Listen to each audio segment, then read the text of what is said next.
Transformative change requires a complete restructuring of the current capitalist systems that we have in place in the majority of countries across the world. One of the main systems that must be changed in order to live in a more environmentally sustainable world is the energy system, which is heavily dominated by fossil fuels. Transitions to renewable energy are not happening rapidly enough, with recent evidence suggesting that the world only has 12 years to act before the effects of climate change are irreversible. In addition to this, peak oil forecasts range from the early 2020s to the 2040s, meaning that radical transformative change is needed to reduce our reliance on fossil fuels. Currently, the only transformative changes happening are at a niche level, and these include community energy, smart grids, and off-grid communities. It's difficult to predict whether these have the potential to bring about real transformative change on a global scale. This video will explore current off-grid communities in an attempt to discover whether this radical and environmentally sustainable way of living could be achievable on a much larger scale. Tinker's Bubble is an off-grid community in Somerset, England, consisting of 11 adults and 3 children, as well as temporary volunteers from the Willing Workers on Organic Farms organisation. It was established in 1994, and it's around 40 acres, including over 20 acres of woodland and several acres of pasture and gardens. The residents have been managing the land for the last 25 years without the use of fossil fuel. This is partially driven by climate change concerns and partially by a want to work the land traditionally. The woodland provides fuel for cooking and heating, and a 12-volt solar generator provides some electricity.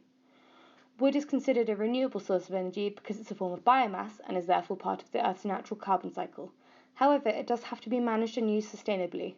This means that the people of Tinker's Bubble often use other means to keep warm, including wearing thermal clothing and using the surrounding hills for exercise. Residents make a small income from the land, selling organic produce at local farmers' markets or to a local wholesaler.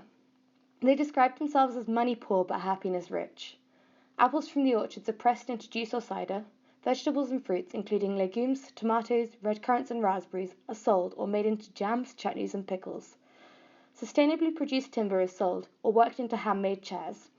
Herbs and flowers are made into medicinal products, salves, balms, creams and tinctures, and the elderflower tree is used to make elderflower cordial and elderflower champagne. They keep some animals, including chickens, pigs, bees, horses and cows. The buildings are built by members of the community and are made to have a very low environmental impact. They use mostly local natural materials, including timber from the woods, straw bales, cob, and repurposed pallets. The residents share a communal kitchen where they make dinner for each other, and they also have a communal bathhouse. All clothes washing is done by hand, using a washing dolly and a mangle. The community did manage to get planning permission for self-built houses, on the condition that they make a living from the land and restrict the numbers of vehicles that they own. But can off-grid communities provide a just transformation to sustainability? It would require transformative change on a much larger scale than Tinker's Bubble, and many people question whether this is possible. One of the ways it could be done is by using microgrids powered by renewable sources of energy, such as solar, wind, hydroelectric, geothermal, or tidal power.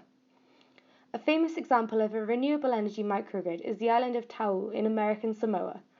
This was a project run by Tesla in 2016, and it has successfully provided solar energy for the island's 600 inhabitants. Previously, the island was powered by diesel generators, with one single generator burning through 300 gallons of fuel per day. That's 109,500 gallons per year. Now, the island has 1.4 megawatts of energy from 5,328 solar panels and 6 megawatt hours of storage in the form of 60 Tesla power packs, making it a reliable and stable source of power. This is one of the world's most advanced microgrids. 7 hours of sunlight can charge the power packs fully, and these can then power the entire island for 3 full days without sun. This means that Tau now has much higher energy security and no reliance on imported diesel. The island of Tau was Tesla's first microgrid project, and since then they have deployed 2 bigger systems in American Samoa on the main island. In 2017, Samoa as a whole was powered 48% by renewable energy and 52% by diesel.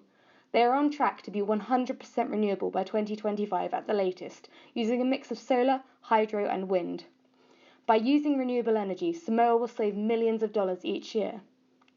This case study shows how microgrids can be used as an alternative to the fossil fuel-dominated national grid, meaning that much larger off-grid communities are possible. Microgrid technology could be used to transform the entire energy system.